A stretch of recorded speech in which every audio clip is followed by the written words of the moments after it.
Hello friends, नाम तो सुना होगा। मैं वही हूँ जो आप लोगों को पिछले वीडियो में मैंने पढ़ाया था। आपको मैंने कुछ एग्जाम्पल समझाए थी जो कि 14 तक हो गया था। तो वही इंसान, वही चेहरा, वही शर्ट मैं फिर आप लेके आया हूँ 15 नंबर क्वेश्चन, जो कि एक डिफरेंट टाइप्स के मैंने कहा था आप लोगों को समझाने के लिए कि डिफरेंट टाइप्स की मैं आप लोगों को समझाऊंगा कि टाइप में समझाऊंगा। तो एक इस टाइप का क्वेश्चंस भी आप लोगों के जब से एग्ज़ाम में आता है तो हम लोग इसको कैसे सॉल्व करेंगे, ये चीज़ें हम देखेंगे यहाँ पे। तो आइए चलते हैं। 12 हमें क्वेश्चन क्या दिया हुआ है, हमें क्वेश्चन गिवन है इस तरह के। जब भी क्वेश्चन दिए हो, कोई भी वैल्यू दी हुई, सपोज मुझे ऐसे दिया हुआ है तो 12 plus under root 12 plus under root 12 और ये हमारा इनफाइनाइट तक जाता है। मतलब कि इसके आगे भी ऐसे ही ये चला जाता है। जब इनफाइनाइट हो तो हमारा एक इसका फार्मूला होता है कि हम इसको क्या मान लेते हैं, हम इसको मान लेते हैं x equals to under root 12 plus x मान लेते हैं। ठीक है, अब x इक्वल्स टू हमने मान लिया। अगर मान लो 12 की जगह पर 14 या कोई भी वैल्यू होगा तो हम ऐसे रख देंगे। मतलब इसको मान लेंगे कि 12 प्लस एक्स का मतलब कई बार हो सकता है या फिर कुछ भी है, x की कोई एग्जैक्ट वैल्यू नहीं होती। तो हम क्या करेंगे, टेकिंग स्क्वायर बोथ साइड, हम क्या करते हैं, दोनों तरफ स्क्वायर लेने हैं। ठीक है, तो हम दोनों तरफ स्क्वायर ले रहे हैं। तो यहाँ पे जब स्क्वायर होगा तो प्रोसेस कर देते हैं ये। अब एक्स स्क्वायर करेंगे तो इक्वल्स टू क्या हो जाएगा, रूट हट जाएगा, क्योंकि हमने कहा था रूट और स्क्वायर हो तो क्या हो जाएगा, हट जाता है। तो हट गया, तो क्या आ गया मेरा 12 प्लस एक्स। अब सारे नदी के एक्स स्क्वायर नदी के इस पार है, सपोज दैट बीच में नदी बह रही है और ये इस पार है। अब सबको हम इस साइड ले जाएंगे तो x square minus x minus 12 equals to 0। अब आप लोगों को यहाँ पर किस चीज़ की ज़रूरत है, आप लोगों को ज़रूरत है मिडिल टर्म स्प्लिटिंग। मतलब आप लोगों ने मिडिल टर्म स्प्लिटिंग सुना होगा। सबसे पहले यहाँ पे 1 होता है, हम एक्स स्क्वायर के कोफिशिएंट और इसके कोफिशिएंट को मतलब इसको मल्टीप्लाई कर लेते हैं। 12 इंटू 1 12 हो जाएगा। अब हमें कोई ऐसा नंबर ढूंढना है, यहाँ पे 1 छिपा हुआ है, तो हमें मल्टीप्लाई करने पे क्या है 1 आए, और सॉरी माइनस करने पे माइनस या प्लस करने पे 1 आए, और मल्टीप्लाई करने पे 12 आएगा। तो मैं क्या कर लिख सकता हूँ, 4 इंटू 3 लिख सकता हूँ। 4 इंटू 3 कितना हो जाएगा 12, 4 माइनस 3 कितना आ जाएगा 1। तो हम इस जगह पे यहाँ पे सपोज दैट 1 लिखा हुआ है और हम क्या इस पे 4 माइनस 3 लिख सकते हैं, बिल्कुल लिख सकते हैं। एक्स स्क्वायर माइनस सेम हमें 1 को 4 माइनस 3 में बदलना है, बदल दिया मैंने, और माइनस 12 इक्वल्स टू 0। अब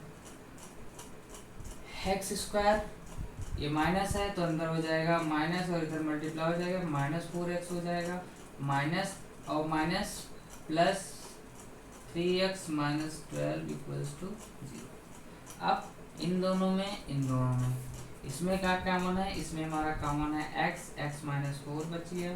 फिर इन दोनों में क्या कॉमन है, प्लस 3x माइनस 4 आ गया, इक्वल्स टू मैंने क्या लिख दिया 0।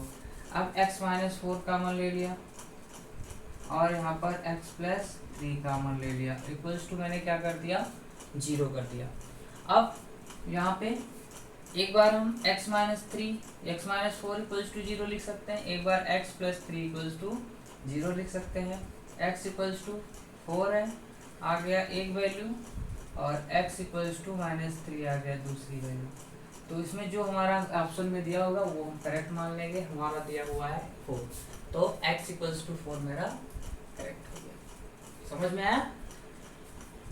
बिल्कुल ऐसे दिया हो, चाहे अब इसमें 8 दिया हो, कोई भी नंबर दिया हो, हम डायरेक्ट जो यहाँ दिया होगा वही यहाँ लिख के और दोनों तरफ स्क्वायर कर देंगे। फिर मिडिल टर्म स्प्लिटिंग लगाएंगे। मिडिल टर्म स्प्लिटिंग आपने क्लास 9th 8th में शायद आ जाता है, तो उसमें आप लोगों ने पढ़ा होगा अगर नहीं पढ़ा होगा तो फिर मेरी बेसिक वाली आपको वीडियो देखनी तो पड़ेगी ही पड़ेगी, जिसमें मैं हर चीज़ का आपको डिफिनीशन दे रहा हूँ, हर चीज़ को आपको डिटेल में बताने की कोशिश किया हूँ, जिससे आपकी बेसिक बिल्कुल तैयार हो जाएगी। तो ये बिल्कुल समझ में आया होगा। एक बार यहाँ से अगर नहीं समझ में आया है कि ये कैसे आया तो एक बार मैं फिर से बता दे रहा हूँ।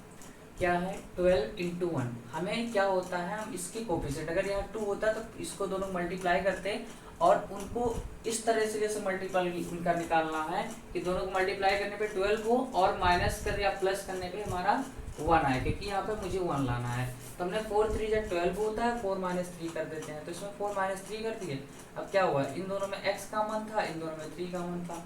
अब x माइनस 4 यहाँ भी x माइनस 4, तो x माइनस 4 मैंने बाहर लिख लिया, तो यहाँ पर क्या बचा x और यहाँ पर क्या बचा प्लस 3।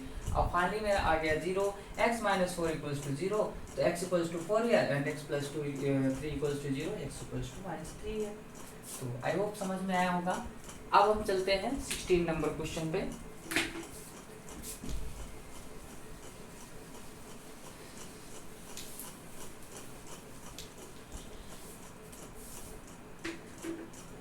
नंबर मेरा क्वेश्चन जो है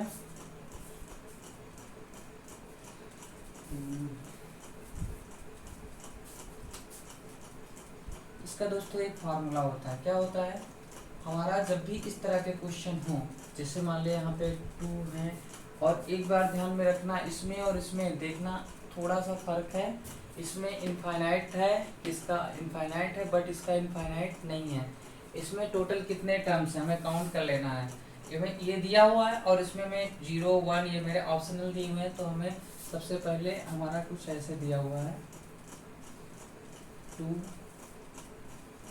2 2 और 2 और 2 कितने टाइम 1 2 3 4 5 6 हमारा कितने टाइम्स दिया हुआ है 6 टाइम्स। तो n इक्वल्स टू हमारा कितना दे हो गया 6।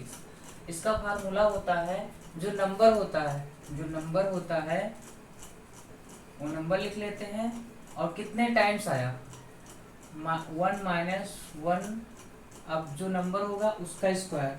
जैसे मान लें हमारा क्या हो गया 2 है, तो 2 के पावर कितना हो जाएगा n। समझ में आई बात। अब इस पे चाहे 3 हो तो यहाँ इस नंबर तो इसके जगह पे मैं क्या लिखूंगा 3 लिखूंगा। तो इसका फार्मूला होता है, एक फार्मूला मान लो है, तो इस पे x इक्वल्स टू क्या हो जाएगा हमारा, पहले 2 लिखेंगे जो वैल्यू होगी, फिर उसके बाद 1 माइनस, अब कितनी बार आया है n इक्वल्स टू हमारा कितना है 2 के पावर n होता है, तो 2 1 माइनस 2 के पावर 6। अब 2 के पावर 6 को मतलब 2 को 6 टाइम्स मल्टीप्लाई करेंगे तो 2 टू जा 4 4 टू जा 8 8 टू जा 16 16 टू जा 32 32 जा कितना होगा 64। तो हमारा कितना आएगा, तो 2 के पावर 1 माइनस 1/64। अब इधर सॉल्व कर लो, 64 इधर मल्टीप्लाई हो जाएगा 64 माइनस 1/64। नाउ 2 के पावर 64 माइनस 1/64, अब क्या हो जाएगा 2 के पावर 63/64। ये मेरा आंसर आ गया। बिल्कुल, जब अब इसमें कोई भी वैल्यू ऐसे दी होगी, चाहे 3 हो 4 हो 5 हो, बस हमें यहाँ पे वैल्यू चेंज कर देनी है और यहाँ का भी वैल्यू चेंज कर देना है और तो फाइनल मेरा आंसर आ जाएगा।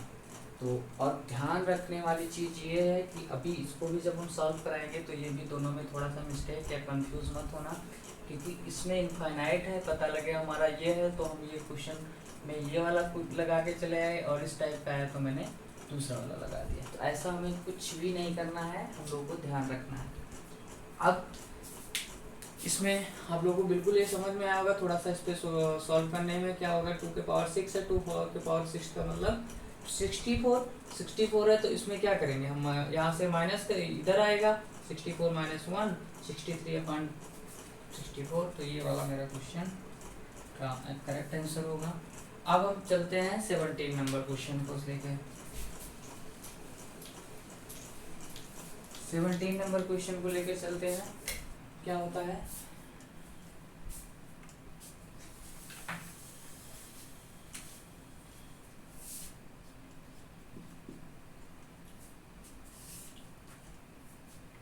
अब इसके लिए हमें क्या करना पड़ेगा, इसके लिए हम मान लेते हैं कि हम x इक्वल्स टू हम मान लेंगे, ऐसे हम मान लेते हैं पूरा ये मान लेंगे 3√3 और ऐसे इनफाइनाइट। अब हम स्क्वायर करेंगे तो एक्स स्क्वायर इक्वल्स टू क्या हो जाएगा, एक रूट हट जाएगा, इसका जब स्क्वायर करेंगे तो ये रूट हट जाएगा और ये मुझे हो जाएगा 3√3। अब देखो इसके इनफाइनाइट को मतलब कि इतने को मैंने क्या माना था, अब एक्स स्क्वायर था इतने को, अब इसकी जगह पे ये 3 हो गया और इतने के जगह पे हम क्या लिख सकते हैं, ये है, ये मेरा x के बराबर है, यहाँ पे मैंने पुट किया है, मतलब वैल्यू मैंने माना है यहाँ पे x इक्वल्स टू इतना, तो हम वैल्यू रख देंगे x इक्वल्स टू 3x। अब x इक्वल्स टू मैंने 3x माना तो x से एक x कैंसिल हो गया और x इक्वल्स टू मेरा 3 आंसर आ गया, बिल्कुल इजी था। समझ में आई बात। अब इसमें 4 हो, 5 हो, 6 हो, 7 हो, 8 हो, कुछ भी नंबर हो, हम लोग मेथड तो यही यूज करने वाले हैं। तो फिर ये तीनों क्वेश्चन आप लोगों को आई होप समझ में आए होंगे। अब हम लोग अभी 18, 19 आगे हम लोग धीरे धीरे क्वेश्चन की तरफ बढ़ते हैं।